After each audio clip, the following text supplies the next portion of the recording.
Keep your spine straight. Close your eyes. Take a deep breath in and exhale. Take a deep breath in and exhale. Take a deep breath in. Hold it there.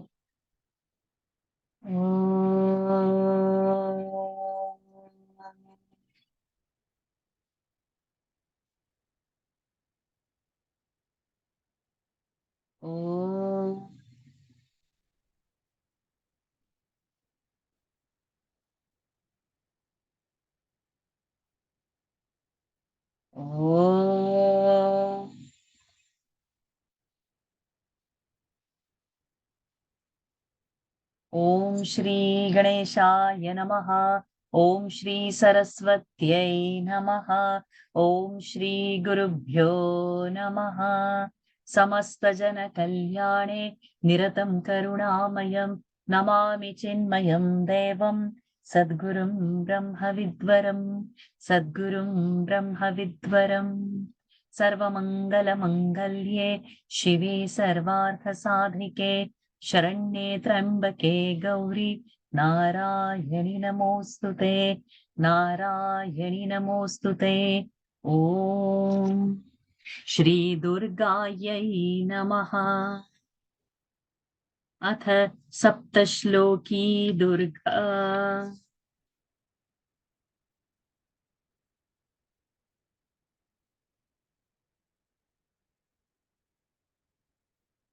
Shiva उवाच देवी त्वं भक्तसुलभे सर्वकार्यविधायिनी कलौ हि कार्यसिद्ध्यर्थमुपायं ब्रूहि यत्नतः देव्युवाच शृणुदेव प्रवक्ष्यामि कलौ सर्वेष्टसाधनम् मया तवैव स्नेहेनाप्यम्बा स्तुतिः प्रकाश्यते ओ अस्य श्री दुर्गा सप्तश्लोकी स्तोत्रमन्त्रस्य नारायण ऋषिः अनुष्टुप् छन्दः श्री महाकाली महालक्ष्मी महासरस्वत्यो देवताः श्री दुर्गा प्रीत्यर्थं सप्तश्लोकी दुर्गा पाठे विनियोगः ॐ ज्ञानिनामपि चेतांसि देवी भगवती हि सा बलादाकृष्य मोहाय महामाया प्रयच्छति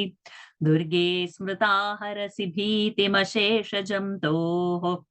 स्वस्थैः स्मृता मतिमतीव शुभं ददासि दारिद्र्यदुःखभयहारिणि का त्वदन्या सर्वोपकारकरणाय सदार्द्रचित्ता सर्वमङ्गलमङ्गल्ये शिवे सर्वार्थसाधिके शरण्ये त्र्यंबके गौरी नारायणि नमोस्तुते शरणागत दीनार्थ परित्राणपरायणे सर्वस्यार्तिहरे देवी नारायणि नमोस्तुते सर्वस्वरूपे सर्वेशे सर्वशक्तिसमन्विते भयेभ्यस्त्राहि नो देवी दुर्गे देवी नमोस्तुते रोगानशेषानपहंसि तुष्टा हृष्टा तु कामान् सकलानभीष्टान् त्वामाश्रितानां न विपन्नराणां त्वामाश्रिताह्याश्रयतां प्रयान्ति सर्वाबाधा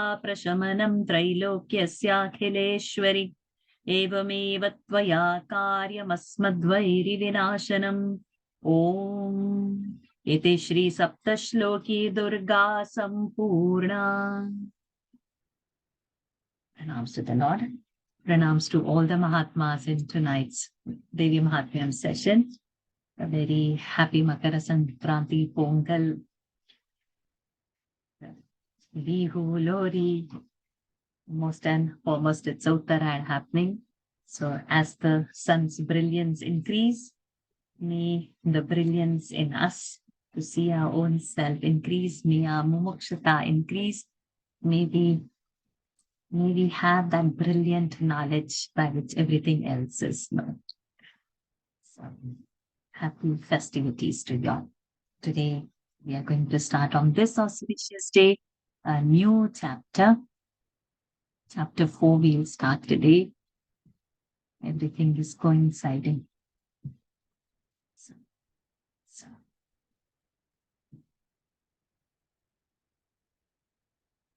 Right. Okay. Any young ones in the class? Please put these there. Anybody else? First, all the children, young ones, college goers, raise hands. Yes, Purti, we start with you. God chapter. Om Shri Durgayai Namaha. ॐ श्रीदुर्गायै नमः। अथ शक्रादिस्तुतेर्नाम चतुर्थोऽध्यायः। अथ शक्रादिस्तुतिर्नाम चतुर्थोऽध्यायः। ध्यानम् ध्यानम्। ओ कालाभ्राभाङ्कटाक्षैररिकुलभयदाम् ॐ कालाभ्राभां कटाक्षैरिकुलभदां भयदां कटाक्षैररिकुलभयदाम् कटाक्षैररिकुलभयदां मौलिबद्धेन्दुरेखाम् मौलिबद्धेन्दुरेखाम् शङ्खम् चक्रम् कृपाणम् त्रिशखमपि शङ्खं चक्रं कृपाणं त्रिशङ्खमपि त्रिशिखमपि करैरुद्वहन्तीम् Trinetra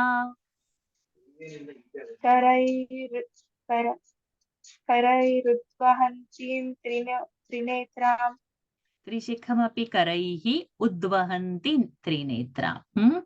So it is all together, but just to fit for you, we are doing it, but it is not Trishikamapi and then Karairudvahan. Okay? All it is together in one line. Simhaskandhadhirudhan tribhuvanamakilam सिंहस्कन्धाधिरूढान् भुवनमखिलम् Rudha, dha Mahaprana. रूढा Simhaskandhadhirudhan tribhuvanamakilam.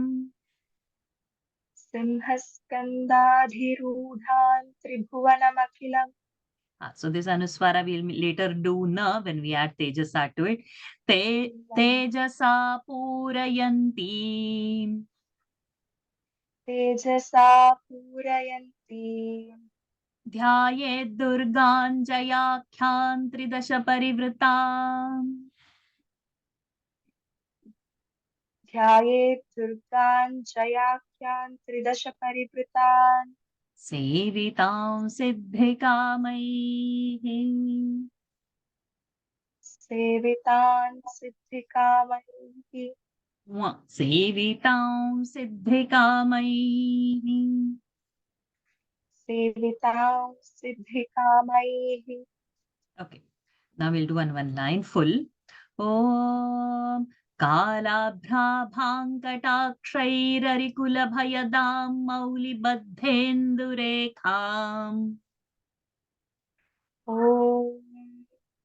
कालाभ्राभां कटाक्षैररिकुलम् कालाभ्राभाङ् see the tune कालाभ्राभाङ्कटाक्षै कालाभ्राभां कटाक्षैररिकुलभयदाम्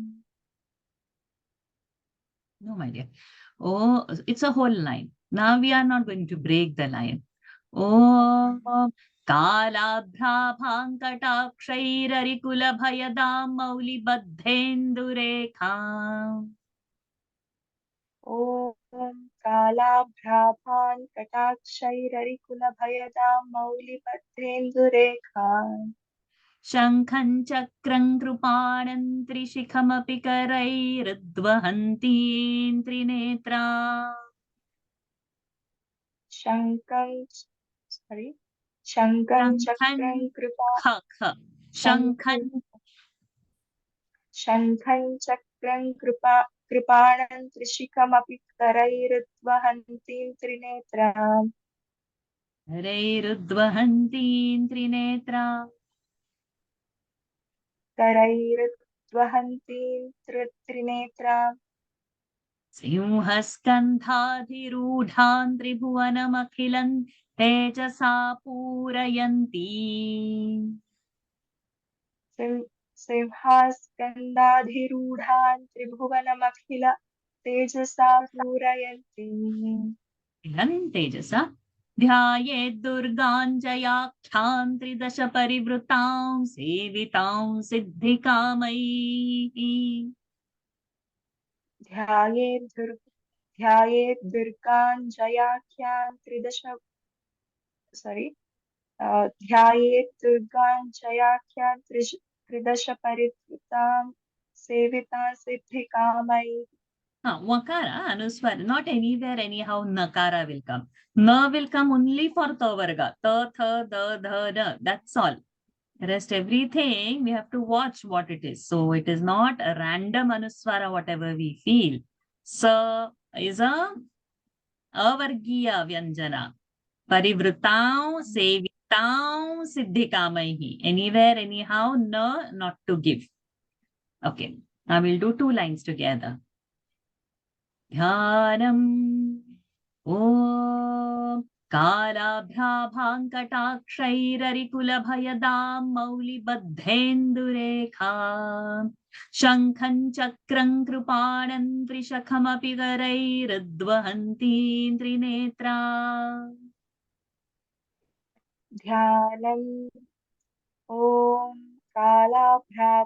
कालाभ्राभं कटाक्षैररिकुलाभयदां मौलिभत्तेन्दुरेखाम् शङ्खं चक्रं कृपाणां त्रिशङ्खमपि करैरुद्वहन्ती शिखमपि not shankha Trinetra not shankha trishikha not trishankha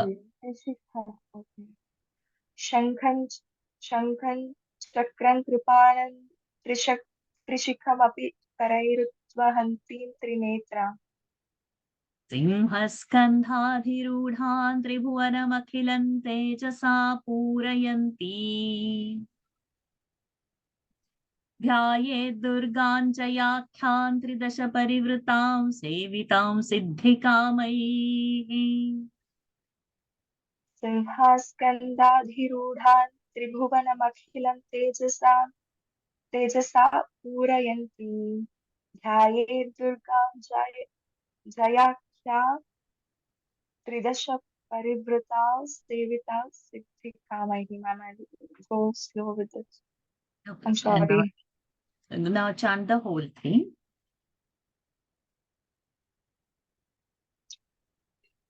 ध्यानम् ॐ कालाभ्राभां कटाक्षैररिकुलभयदां मौलिभत्तेन्दुरेखाम् शङ्खं चक्रं कृपाणं त्रिशिखमपि करैरुद्वहन्तीं त्रिनेत्रा सिंहस्कन्धाधिरूढान् त्रिभुवनमखिलं तेजसा पूरयन्ती ध्यायेत् दुर्गां जयाख्यां त्रिदश परिवृता सेविता सिद्धिकामैः See, I'm you will really get sorry. I couldn't no problem, no problem. You're trying, it will automatically come. So now this is the dhyana in the fourth chapter. The last chapter we saw how Mahishasura was killed. So now in this chapter, it is called Shakradi Stuti. Shakra is Indra. How Indra, etc., all the devatas are doing stuti of Devi. In this dhyana, so every chapter starts with a dhyana. So that chapters how the Devi Swarupa is mentioned in the dhyana. So we should imagine such a Devi's figure in front of us. We'll see the last line first. Dhyayet. Huh? So may you meditate on that Durga whose name is Jaya. Jaya Khyam. Jaya Akhyam. She is known by the name of Jaya. What she is doing? Tridasha Parivritam Sevitam Siddhi Kamaihi. By those who are wanting to have Siddhi um, in all their endeavors. So how many dashas are there? There are 10 dashas, dasha directions. So from all the 10 sides, she is being served by those who are desirous of having success in all the endeavors that do, to that Devi in this form, whose name is Jaya, Dhyayet, we meditate upon. So, who is this Jaya Devi? So, that is her description coming in the 3 lines. She is Kala Bhra Bham. Abha. Abha means the aura, or her shine, her glitter. How her body. So it is Kala Bhra. Abhra is the cloud. Kala Bhra. It is the black clouds. So the Devi in this form, in this particular chapter, she is in a black form. So her body is black, or she's dressed in black. She's in a black format. And Katakshayi, by her kataksha, by her sight only, by her one glance only, Ari Kula Bhayadam, all the enemies, they get shivers. She gives fear to all the enemies. Ari Kula, the whole Kula of the enemies are scared by just one glance of her. Mauli Badhendu Rekha. On her Indu Rekha, on her head, there is one small crescent moon. Okay, this form of the day. Then, Karaihi Udvaham Team. What she is doing, carrying in her hand, by her hand, what are the things that are carried by her hand? Shankha, Chakra, Krupana. And Trishula. And how is she? She is having Trinetra. She is a 3-eyed goddess carrying in her hands these 4 things, 4 hands. And how is she sitting on? Simhaskandha Adhirudha. On the shoulder of a lion, she has climbed up and she sat. She is sitting, she is Virajaman on a lion. Tribhuvana Akhilam means in all the 3 worlds, Akhilam completely, Tejasa Purayanti. Her shine glitters all the 3 worlds. So now this resplendent goddess, you can imagine, sitting on a lion. She's in black. She's having a crescent moon on the head, and she's having all these 4 instruments, weapons in her hand. And then with her 3 eyes, she's shining all over the universe. And to this goddess, whose name is Jaya, everyone desires of victory, worship her or meditate on her. Dhyanam. Om Kalabhrabhankatakshairakula Mauli Badhendurekham Shankhan Chakram Krupanam Trishikamapi Karairudvahanti Trinetra Simhaskandhadhirudhan Tribhuvanamakilam Tejasa Purayanti Dhyayet Durganjayakhan Tridasha Parivritam Sevitam Siddhikamai. There is a typo in Karairudvahamti. The top refa over the ru should not be there. Okay, we'll go with the next participant. Sorry.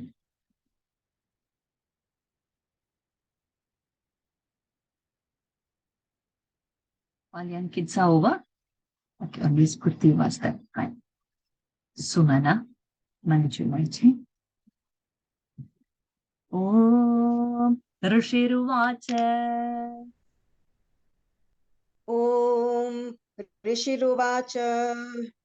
Om Rishiruvacha.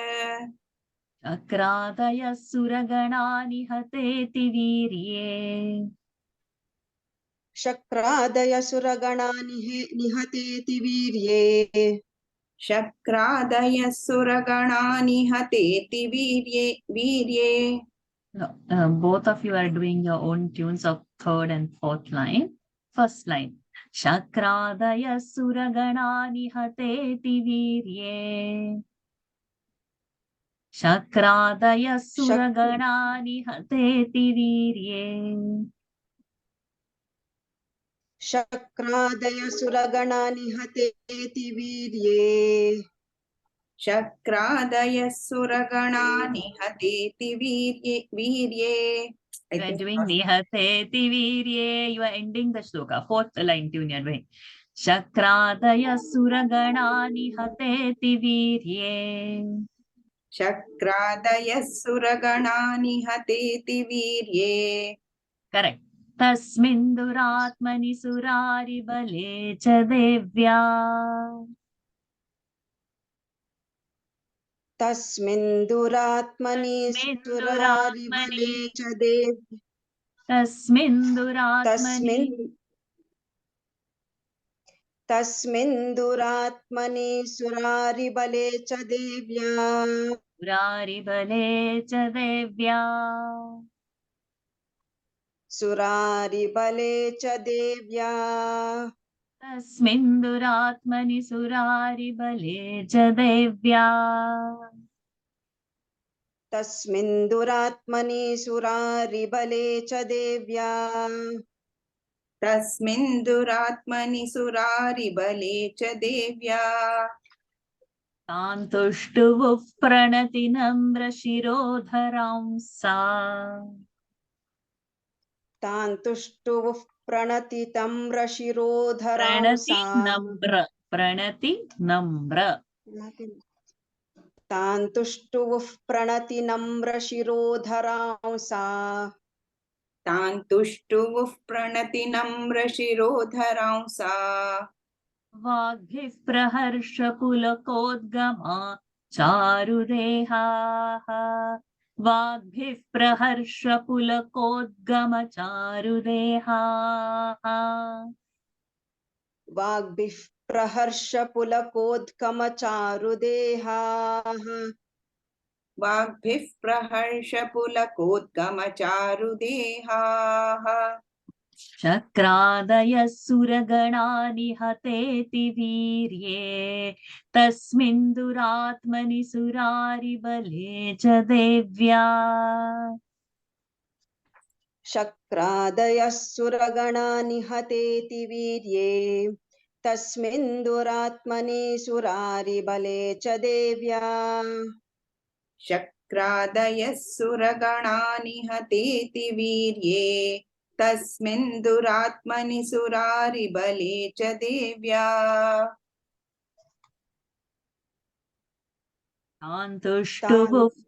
Tantushtuvuh pranati namra shirodharamsa. Vagbhih praharsha pulakodgama charudeha. Tantushtuvuh pranati namra shirodharamsa. Vagbhih praharsha pulakodgama charudeha. Tantushtuvuh pranati namra shirodharamsa. Vagbhih praharsha pulakodgama charudeha. Full verse. Om Rishiruvacha. Shakradaya suragana nihateti virye. Tasminduratmani surari bale cha devya. Tantushtuvuh pranati namra shirodharamsa. Vagbhih praharsha pulogotkama charudeha. Om Rishiruvacha. Shakradaya suraganani hateti virye. तस्मिन् दुरात्मनि सुरारिबले च देव्या तान् तुष्टुवुः प्रणतिनम्रशिरोधरांसा वाग्भिः प्रहर्षपुलकोद्गमचारुदेहाः Shakradayaha, Indra, etc. Adi Devatas, Suraganaha, all the devas, all the Swarga gods, Nihate, when. So this Nihate, Duratmani means it is in a seventh case. When these seventh cases come like that, when such a thing was done at that time, it means like that. So it is it's a very beautiful usage in Sanskrit. It is called as Sati Saptami. Means when this thing has happened, then at that time. So Nihate, when this Asura, who was like, how was that Asura? Ativire. He was so much strong and powerful Asura he was. And Tasmin, this is also a Saptami. Duratmani, he was extremely bad. He was extremely cruel. And this Surari Balecha Devya. So this Devi, by Devi, such a strong Asura was a powerful, evil Asura was killed at that time. Shakradi Suragana, Indra, etc. gods, what did they do? Tam to that Devi, Tam. So this is Tam is Pullinga, Tam is Strilinga. To the Devi, second case, Tushtavuhu. They began to praise. How? Pranati Namra Shirodharamsa. Adharamsa. Shoulders are also bent, not only the head. So they are very vinamra, in a very humble format. They are bowing before her and they are praising her. And when they are praising with all these good words, Vagvihi, what happened to them was praharsha pulakodgama charudehaha. The whole body, it was shivered and there was a romancha. That means they had horripilations seeing the sight and overwhelmed by, her presence, who's so resplendent. And they bowed before her and they started praising her. Who's saying this? The Rishis are saying that this is what the scene is out over there now after Mahishasura's death.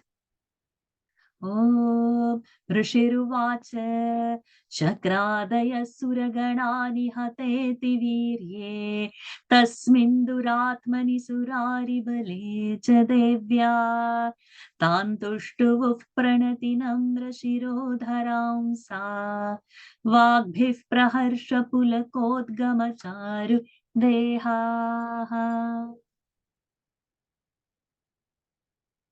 Vilas Rajwade, Taraji.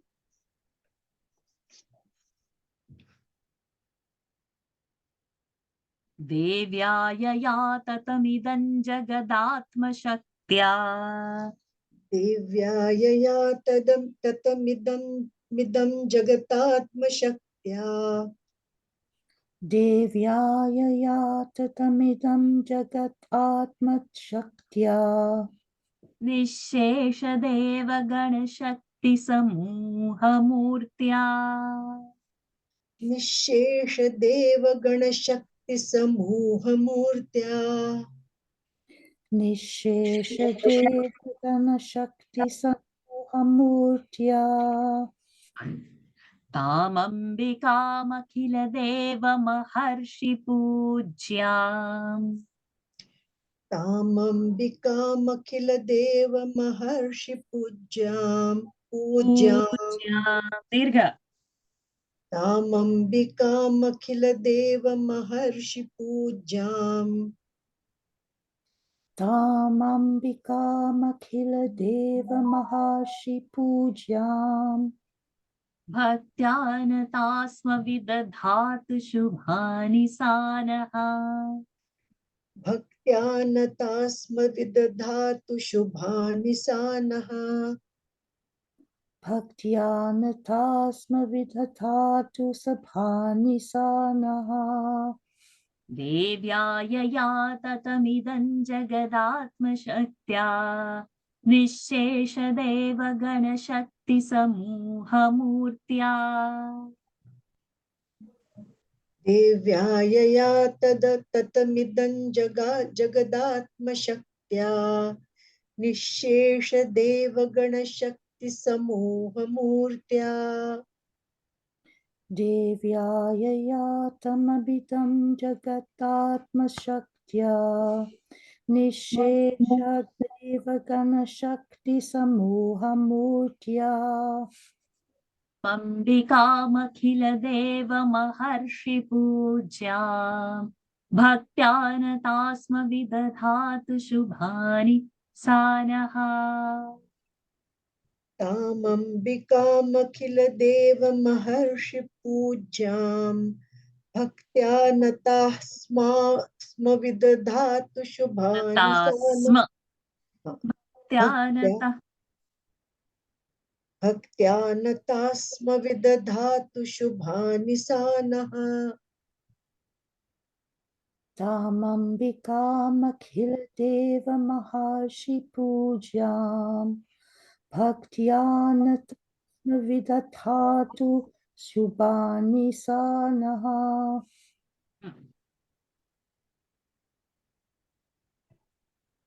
Full verse. Okay देव्यायया ततमिदं जगतात्मशक्त्या निःशेषदेवगणशक्तिसमूहमूर्त्या तामम्बिकामखिलदेवमहर्षिपूज्यां भक्त्या नताः स्म विदधातु शुभानि सानः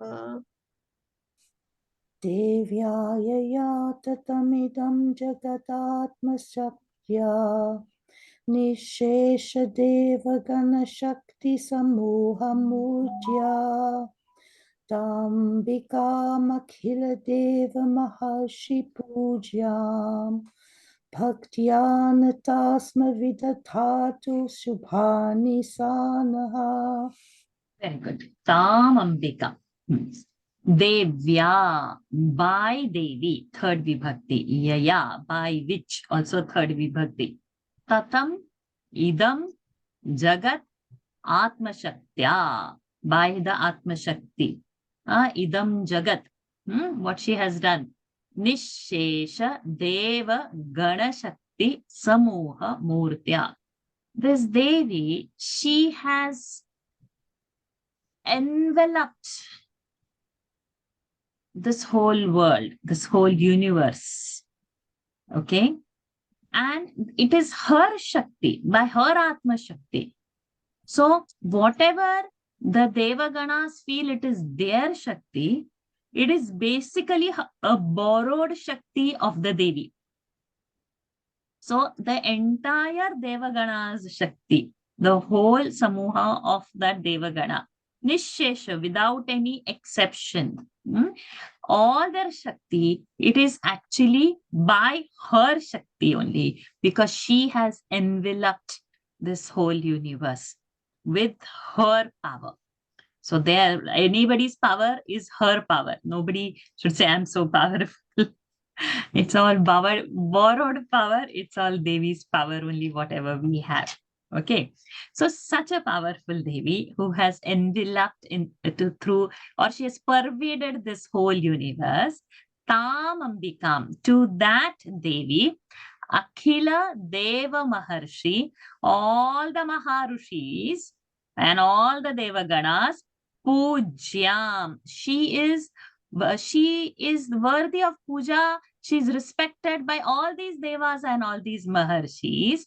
To that Devi, Nataha Bhaktya, with devotion, we are bowing down. So what she should do? Vidharatu Shubhani Sa Naha. Naha means in Sanskrit, Naha is from us. Where do we hear this Naha? Anybody remembers where you have heard this Naha?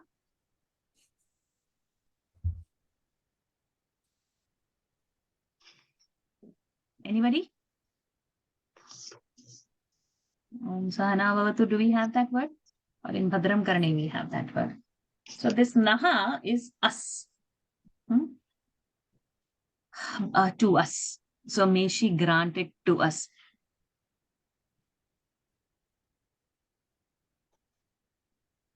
No, not in that. Bhadram Karne. So Naha is in our common shloka on a daily prayer where we say, to us may you please grant. So to that Devi, whom all the devas are worshipping, to that Devi we bow down, and may she bless us with all the auspiciousness, all the shubha karya, may it happen to us. देव्याय याततमिदं जगदात्मशक्त्या निःशेषदेवगणशक्तिसमूहमूर्त्या तामम्बिकामखिलदेवमहर्षिपूज्यां भक्त्या नतास्म विदधातु शुभानि सा नः.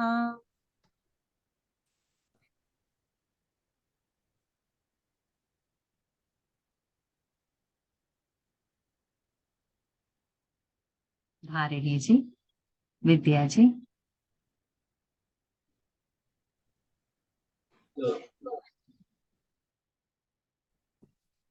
यस्याः प्रभावमतुलं भगवाननन्तः यस्याः प्रभावमतुलं भगवाननन्तः यस्या प्रभावमतुलं भगवाननन्तः ब्रह्मा हरश्च न हि वक्तुममलं बलं च ब्रह्माहरश्च न हि वक्तुमलं बलं च ब्रह्मा हरश्च न हि वक्तुमलं बलं च.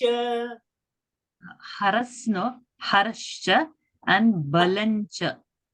हरश्च हरश्च न हि वक्तुमलं च. वक्तुमलं बलञ्च. वक्तुमलं बलं च.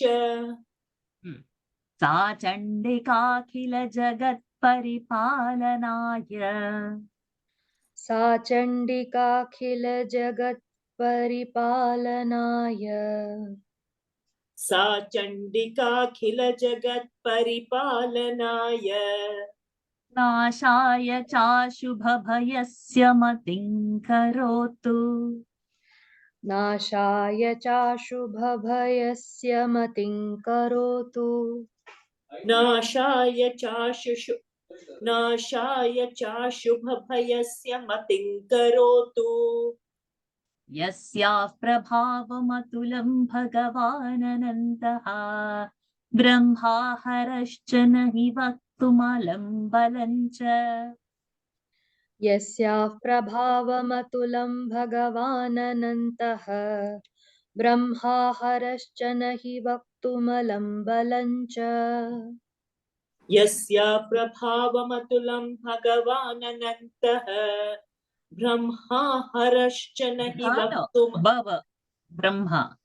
ब्रह्मा हरश्च न हि वक्तुमलं बलं च. सा चण्डिकाखिल जगत्परिपालनाय नाशाय चाशुभभयस्य मतिं करोतु. सा चण्डिकाखिल जगत्परिपालनाय नाशाय चाशुभभयस्य मतिं करोतु. नाशाय चाशुभभयस्य मतिं करोतु. नाशाय चाशुभभयस्य मतिं करोतु. सा चण्डिकाखिल जगत्परिपालनाय नाशाय चाशुभभयस्य मतिं करोतु.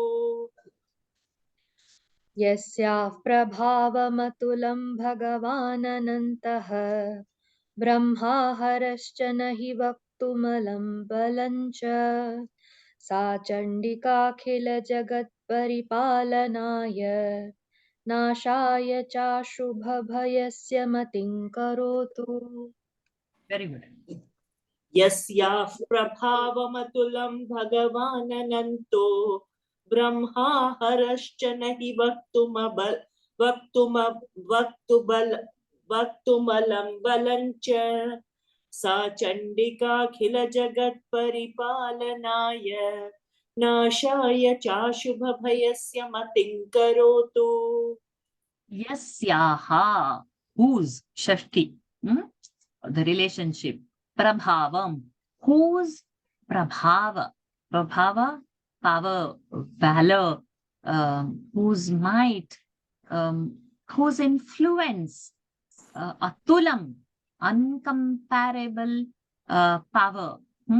Then Bhagavan Anantaha, Brahma, Haraha, Cha, and Haraha.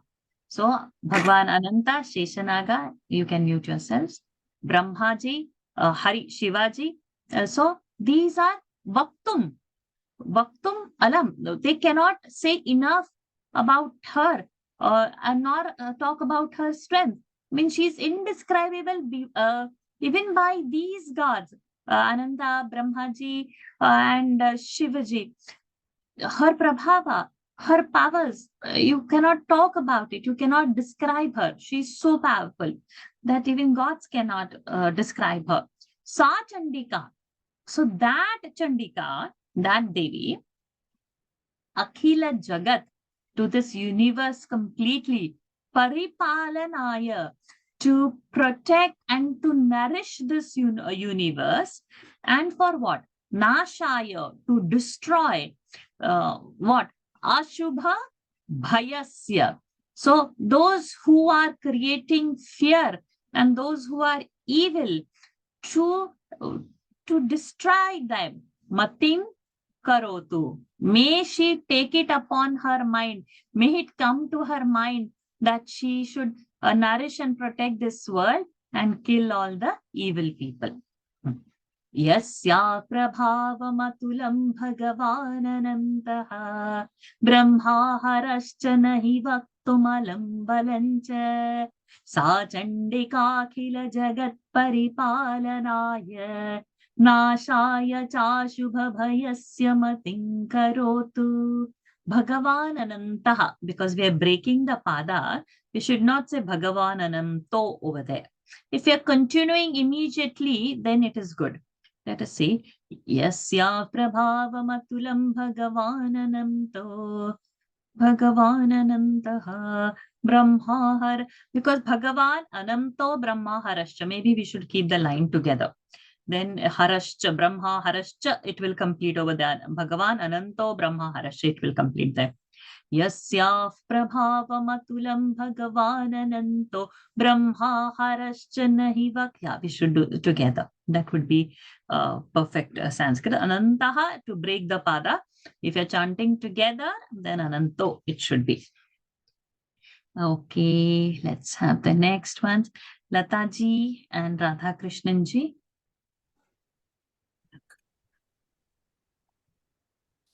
या श्री स्वयं सुकृतीनां भवनेष्वलक्ष्मीः या श्री स्वयं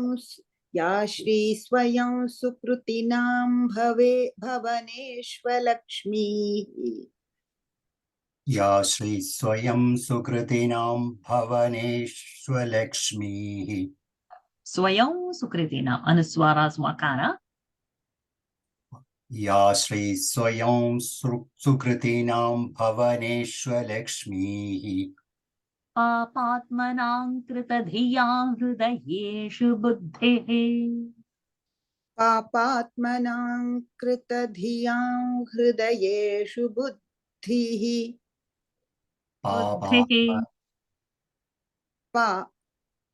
पापात्मनां कृतधियां हृदयेषु बुद्धिः पापात्मनां कृतधियां हृदयेषु बुद्धिः श्रद्धा सतां कुलजनप्रभवस्य लज्जा श्रद्धा सतां कुलजनप्रभवस्य लज्जा Shraddha Sadankulajanaprabhavasya lajja. तान् त्वान्नतास्म परिपालय देवि विश्वम् तान् त्वान्नतास्म परिपालय देवि विश्वम् तान् त्वान्नतास्म परिपालय देवि विश्वम्. The tune. तान् त्वान्नतास्म परिपालय देवि विश्वम् तान् त्वान्नतास्म परिपालय देवि विश्वम्. Good. या श्री स्वयं सुकृतिनां भवनेष्वलक्ष्मीः पापात्मनां कृतधियां हृदयेषु बुद्धिः या श्री स्वयं सुकृतिनां भवनेष्वलक्ष्मीः पापात्मनां कृतधियां हृदयेषु बुद्धिः या श्री स्वयं सुकृतिनां भवनेषु लक्ष्मीः पापात्मनां Bhavaneshu, did कृतधियां you say? Don't say Bhavaneshu. Bhavaneshwa, you said. Because it is Bhavaneshu or Lakshmi there. Start again. या श्री स्वयं सुकृतिनां भवनेषु लक्ष्मीः पापात्मनां कृतधियां हृदयेषु बुद्धिः. श्रद्धा सताङ्कुलजनप्रभवस्य लज्जा तान् त्वान्नतास्म परिपालय देवि विश्वम्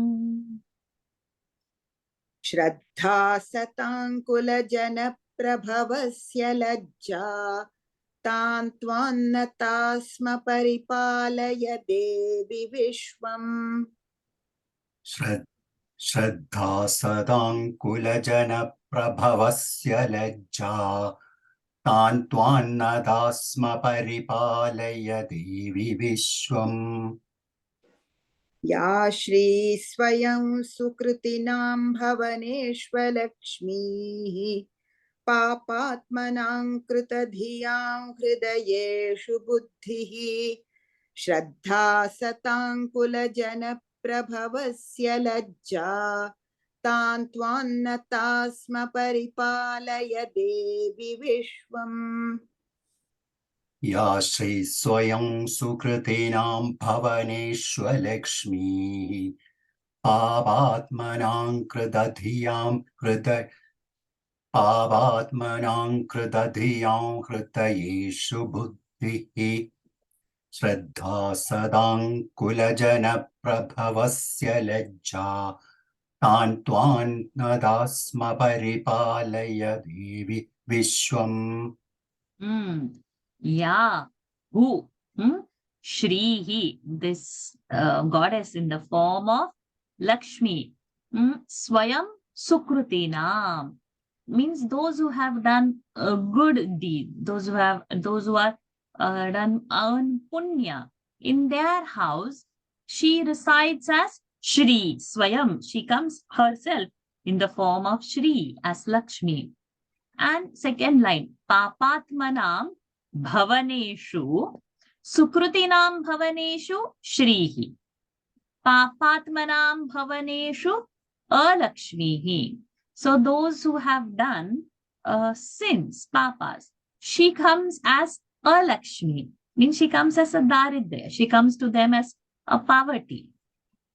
Krutadhiyam, those who have done good deeds, those who are having pure hearts, she resides there in their hearts in the form of buddhi. Satam means those who have done, those who are sajjan, those who have done holy karyas, those who have done, it's above punya. She stays with them as Shraddha. She stays with them as faith. Kulajana Prabhava. Those who are from a good house, Kulina. Those who are from a well-mannered houses. She stays with them as Lajja. as coyness, as shyness. Tam, to such a Devi, Tvam, Nataha, Sma. So, to such a Devi, you bow down. And what is the prayer? Paripalaya Devi Vishwam. So, when this Devi, actually it is a Dirgha Ikaranta. Devi. So, when it comes as a Devi, short, it is a Sambodhana. So, it is O Devi, O goddess, you who you are staying in so many people's heart, mind, whatever, in so many different forms. To you we bow down, Tvam. So, to you. Tvam means you bow down. Vam means second case.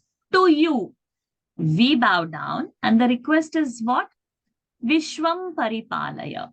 You please protect this universe. We really want such prayer, right? Because where the world is going now, what all political situations in every country, so many problems, everything. It's like anything is now, controlled thing. Whether we use our mobile, whether what we have to eat, what advertise we have to see also, they have made us slaves. It pops up. You discuss something, you say one word, and that advertise will come onto your phone from next time onwards in your feeds. What you have to eat, they will bombard in the market, only that kind of a thing. There is no swatantriya. We have lost our freedom of everything, of how we think also, because that kind of a news only will be fed. So no more now the news channels give us the correct news. It is to which political party or what they want to favor, that is only been provided. So every side is bombarded. So it is beyond our reach now. The greed of the man has, it's not skyrocketing. It's like beyond that. So only such prayer only we can do, that now you please come and you Vishwam Paripalaya. There is no other way. So sometimes it's very scary to what world we are bringing our children, kind of a thing. या श्री स्वयं सुकृतिनां भवनेष्वलक्ष्मीः पापात्मनां कृतधियां हृदयेषु बुद्धेः श्रद्धा सताङ्कुलजनप्रभवस्य लज्जा तान् त्वान्नता स्म परिपालय देवि विश्वम्. Vanne, Manjula, she has done once. I'll take Rachna ji. I'll take you in. If you have time, I'll take you again, Manjula ji. Yes, sure.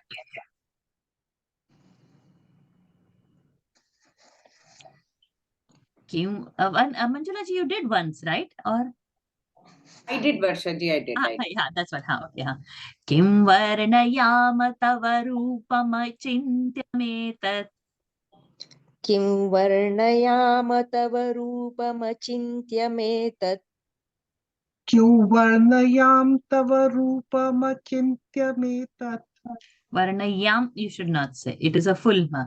Kim varnayam tava rupamachintyametat. क्यों वर्णयाम तव रूपमचिन्त्यमेतत्. Very good. Kinchati वीर्यमसुरक्षयकारि भूरि. किञ्चातिवीर्यमसुरक्षयकारि भूरि किञ्चातिवीर्यमसुरक्षयकारि भूरि. किञ्चाहवेषु चरितानि तवाद्भुतानि. तवाद्भुतानि is it तवाद्भुतानि. अद्भुत. किञ्चाहवेषु चरितानि तवाद्भुतानि किञ्चाहवेषु चरितानि तवाद्भुतानि. सर्वेषु देव्यसुरदेवगणादिकेषु. सर्वेषु देव्यसुरदेवगणादिकेषु सर्वेषु दिव्यसुरदेवगणादिकेषु. Good. किं वर्णयाम तव रूपमचिन्त्यमेतत् किञ्चातिवीर्यमसुरक्षयकारि भूरि किं वर्णयाम तव रूपमचिन्त्यमेतत् किञ्चातिवीर्यमसुरक्षयकारि भूरि क्यों वर्णयाम तव रूपमचिन्त्यमेतत् किञ्चातिवीर्यमसुरक्षया भूरि किञ्चाहवेषु चरितानि तवाद्भुतानि सर्वेषु देव्यसुरदेवगणादिकेषु किञ्चाहवेषु चरितानि तवाद्भुतानि सर्वेषु देव्यसुरदेवगणादिकेषु किञ्चाहवेषु चरितानि तवाद्भुतानि सर्वेषु दिव्यसुरदेवगणादिकेषु किं वर्णयाम तव रूपमचिन्त्यमेतत् किञ्चातिवीर्यमसुरक्षयकारि भूरि किञ्चाहवेषु चरितानि तवाद्भुतानि सर्वेषु देव्यसुरदेवगणादिकेषु क्यों वर्णयाम तव रूपमचिन्त्यमेतत् किञ्चातिवीर्यमसुरक्षयाकारि भूरि किञ्चाहवेषु चरितानि तवाद्भुतानि सर्वेषु दिव्यसुरदेवगणादिकेषु. Very good. Kim Varnayama. What to say and how to describe? Oh Devi, Tava, your Rupam Achintyam Etat. Etat Achintya Rupam. Tava Etat Achintya Rupam. Kim Varnayama. How to describe your indescribable form and unthinkable. You means you cannot describe only, you cannot think about her. How to describe? So then they have in the next line given of what all like kimcha ativiryam Asurakshayakari Bhuri. Ativirya Asura, that demolishing all those asuras who are so powerful, and you have just you have Kshayakari Bhuris. On all of those asuras, you have just killed them. So how to the Sarveshu Devya Sura Deva Ganadikeshu. So many things between the gods, goddesses, asuras. You have done so many miraculous things. That Charitani, the Adbhuta Charitani, how to describe that? So whatever she does is, we cannot describe it. And it is also beyond our thinking capacity. So all these rishis are saying how to describe your, means they are just feeling she's so powerful and they are not able to say it in words how powerful she is. Kim varnayama tava rupamachintyametat kinchati viryamasurakshayaakari bhuri किञ्चाहवेषु चरितानि तवाद्भुतानि सर्वेषु देव्यसुरदेवगणादिकेषु. Nikhila ji, you are with Shri Hari ji? Yes, Shri Hari. Okay. Okay, both of you are there, right? Yes. Okay, so go ahead. हेतु समस्त जगतांत्रिगुणापि दोषैः हेतुः समस्तजगतान्त्रिगुणापि दोषैः. We are doing the fourth line. हेतु समस्त जगतांत्रिगुणापि दोषैः हेतुः हेतु समस्त समस्तजगतान्त्रिगुणापि दोषैः. हेतु समस्तजगतान्त्रिगुणापि दोषैः न ज्ञायसे हरिहरादिभिरप्यपारा न ज्ञायसे हरिहरादिभिरप्यपार न ज्ञायसे हरिहरादिभिरप्यपारा सर्वाश्रयाखिलमिदं जगदंशभूतम् सर्वाश्रयाखिलमिदं जगदंशभूतम् Fourth line, that is सर्वाश्रयाखिलमिदं जगदंशभूतम् सर्वाश्रयाखिलजगदंशभूतम् सर्वाश्रयाखिलमिदं जगदंशभूतम् आश्रयाखिलमिदं जगदंशभूतम् अव्याकृता हि परमा प्रकृतिस्त्वमाद्या अव्याकृता हि परमा प्रकृतिस्त्वमाद्या. Now you are doing the first line, which you were saying Avyakrita hi parama prakritistvamaadya. End the shloka. अव्याकृता Avyakrita हि परमा प्रकृतिस्त्वमाद्या.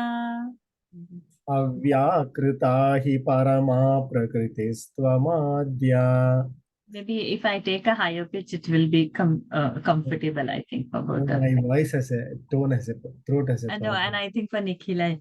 Okay. हेतु समस्त जगतान्त्रिगुणापि दोषैः न ज्ञायसे हरिहरादिभिरप्यपारा हेतुः समस्तजगतान्त्रिगुणापि दोषैः न ज्ञायसे हरिहरादिभिरप्यपारा.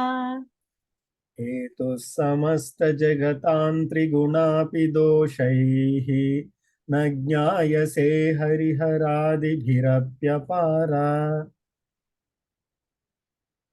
सर्वाश्रयाखिलमिदं जगदंशभूतम् अव्याकृता हि परमा प्रकृतिस्त्वमाद्या सर्वाश्रयाखिलमिदं जगदंशभूतम् अव्याकृता हि परमा प्रकृतिस्त्वमाद्या.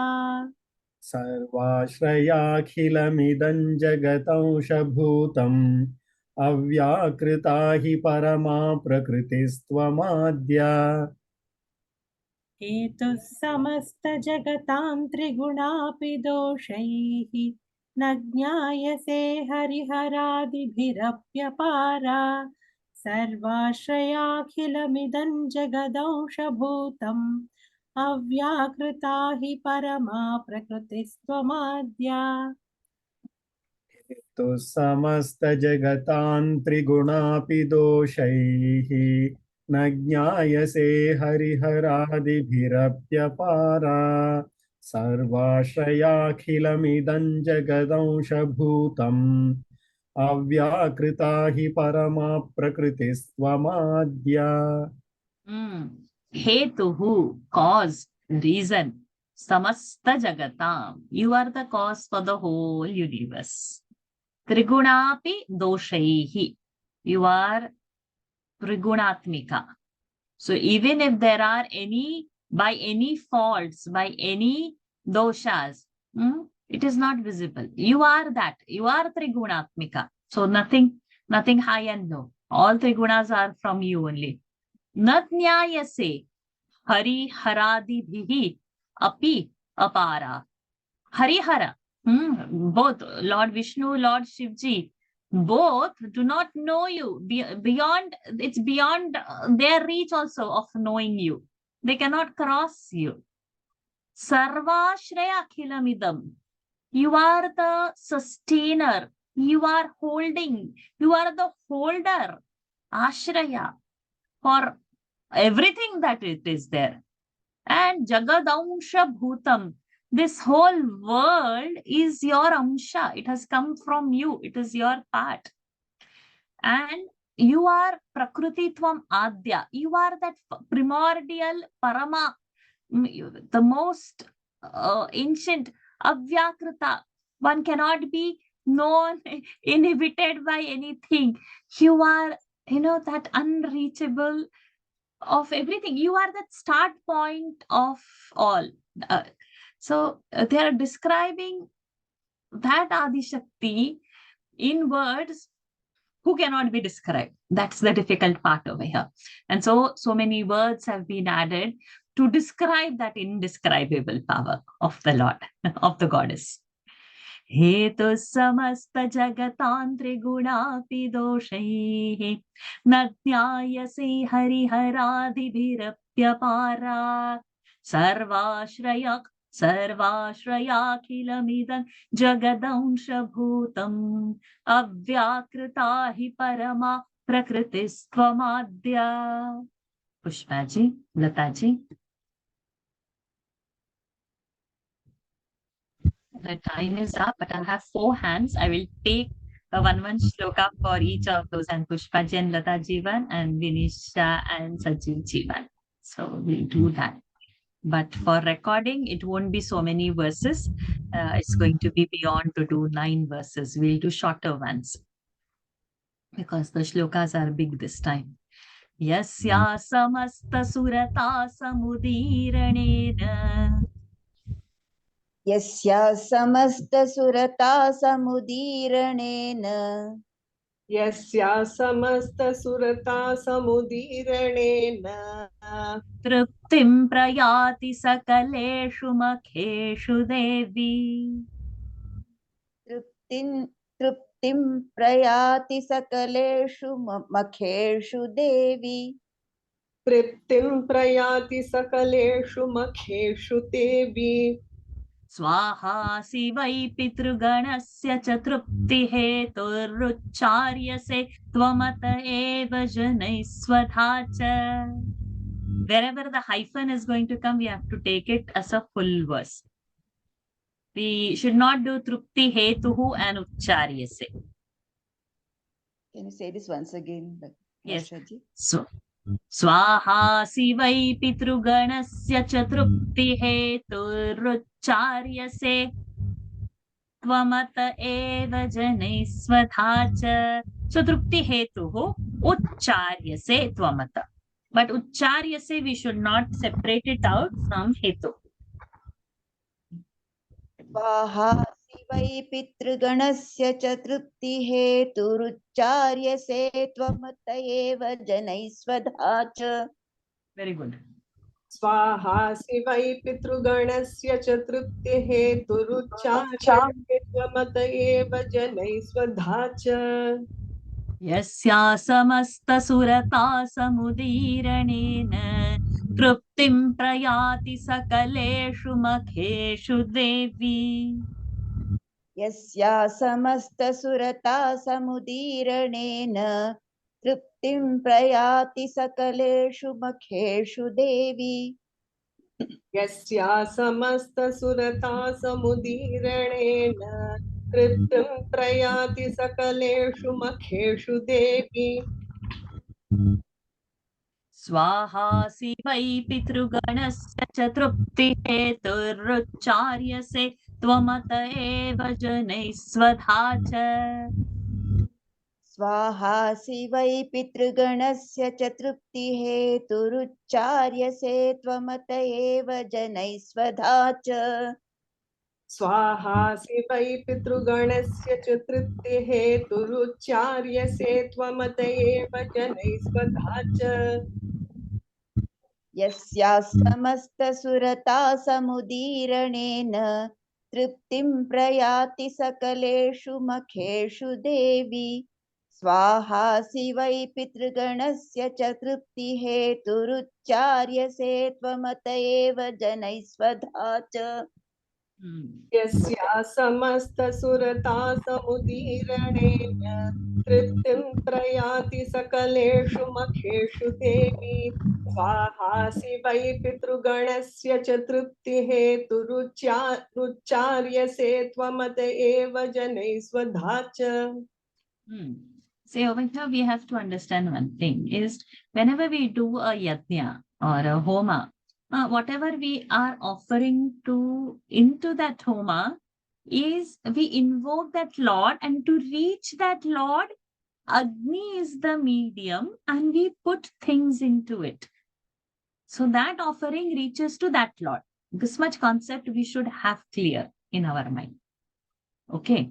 And then when we put that thing into it, whether it is silk saris, different kinds of offering, herbs, sweets, food that is cooked, payasam, so many things are put in different kinds of homa for different purposes. So many things are put into it. And by putting it, it is like a offering. Each time one swaha is said. So to that God, it is offered, that swaha. And that God becomes happy. This much concept of a yajna we should have for understanding this shloka. Then the meaning of the shloka is understood. Makheshu means in the yajna kunda. What is happening? That swaha word is for the first two lines. Okay. Truptim prayati. Who? Sakaleshu.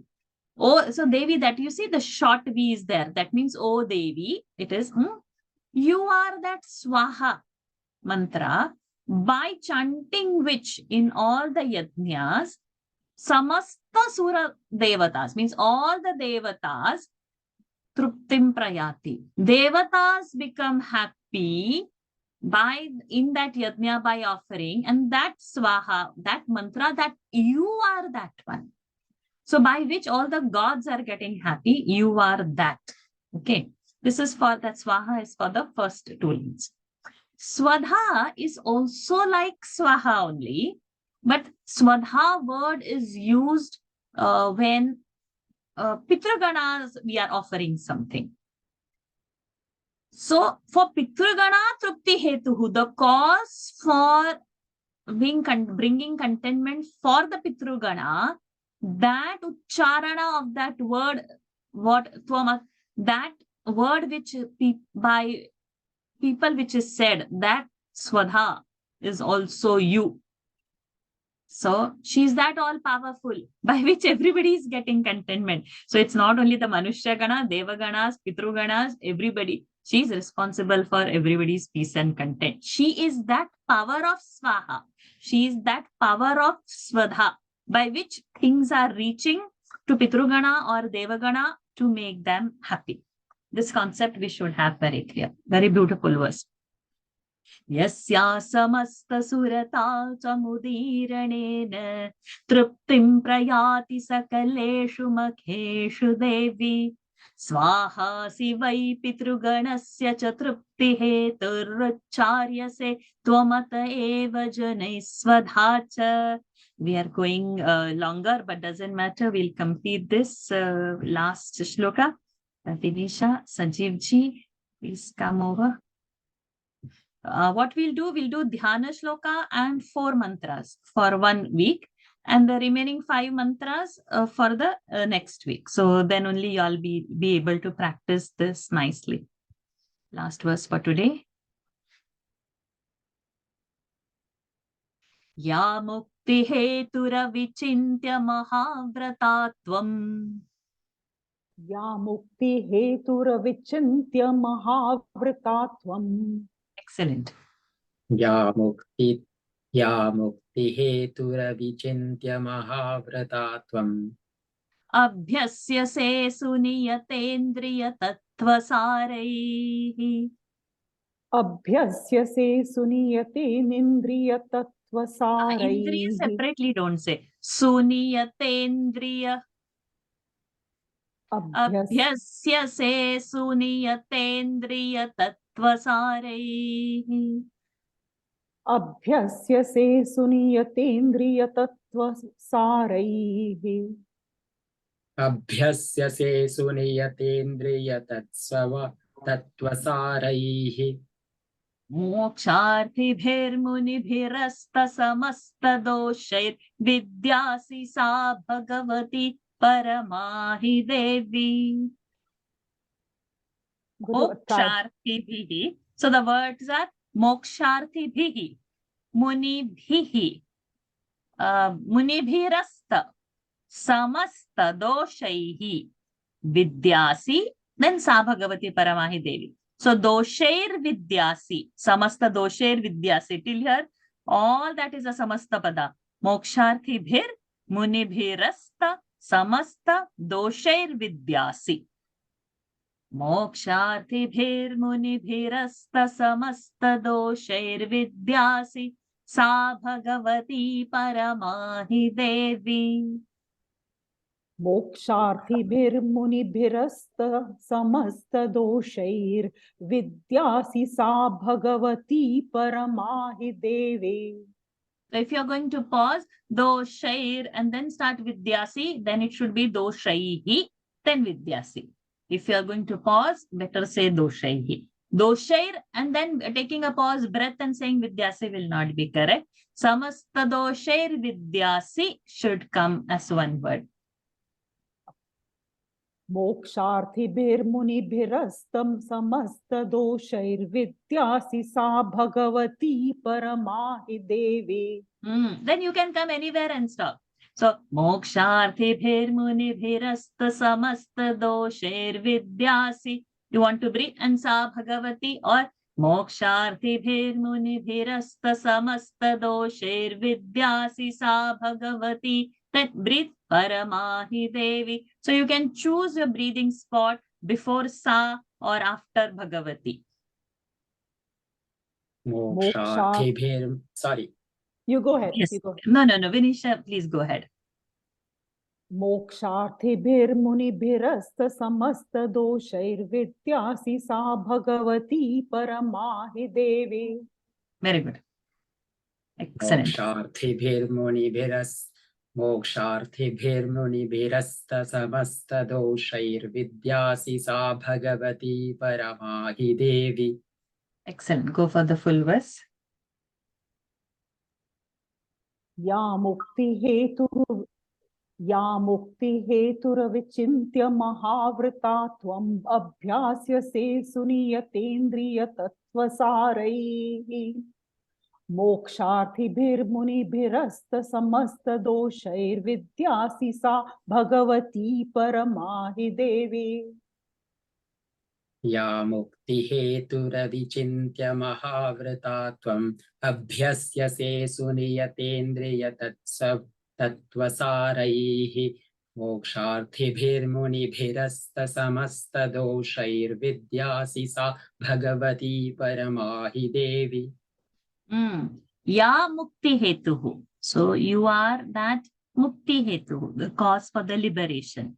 Vichintya means when you, it's beyond chinta, beyond you can imagine. Mahavrata, she's a Mahavrata, tvam. And what? Abhyasyase, who are studying you? Suniyata indriya tattvasarihi means all the munis, they are trying to study through you. What? The moksharthibihi, munibihi, samasta doshaihi vidyasi. They are trying to acquire the knowledge for liberation. But it is again through your power. To that Bhagavati, who is this Parama, who is beyond everybody's reach, who is most supreme, to that everybody is praying. So it is again the praise of this goddess. Oh Devi, you've been, it is her glory that how everybody is trying to achieve her, maybe in the form of Vidya. It is still her. So this is how immense glory. It's very difficult to put into words, like how everybody is behind. It means even the exalted beings are wanting her ashraya, under her umbrella, her grace they want. Ya mukti hetura vichintya mahavrata tvam abhyasyase suniyatendriya tattvasaraihi moksharthibhirmunibhirasta samasta doshaihi मोक्षार्थिभिर्मुनिभिरस्त समस्तदोषैर्विद्यासि सा भगवती परमाहि देवी. I think we will stop over here. If any doubts are there, please hold it on. We will take it next week. We will end this session here. because we have to do a huge chapter of Bhagavad Gita 18th today in the daily Gita session. So please hold on to your doubts and ask me next week. The audio and this video will be definitely posted anyways. And it's only the 4 verses plus Dhyana Shloka for next week. So you don't need the whole thing. We'll end the session. Those who have to join for daily Gita, please join soon after this. Keep your spine straight, close your eyes, take a deep breath in and exhale. Take a deep breath in and exhale. Take a deep breath in, hold it there. Oh.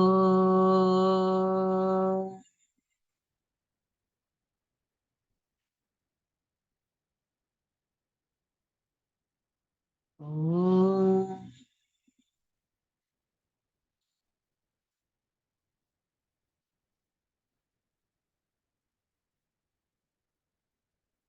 Oh.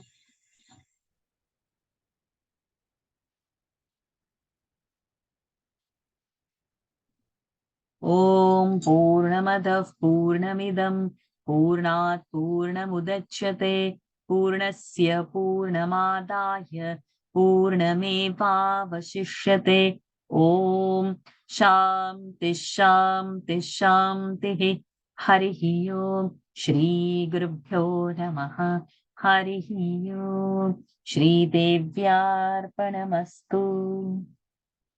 Hari Om, everyone. See you on next week. Hari Om Varshaji. Thank you, Varsha. Hari Thank Om. you. Hari Om. Hari Om. Thank you, Hari Om, Varshaji. Varsha ji. Thank you, Hari Om. Hari Om. Varshaji. Thank you. Thank you, Varshaji. Hari Om Varsha ji. Hari Om, Varsha ji. Hari Om Varsha ji. Hari Om ji. Hari Om. Thank you, Varsha ji. Thank you ji. Hari Om.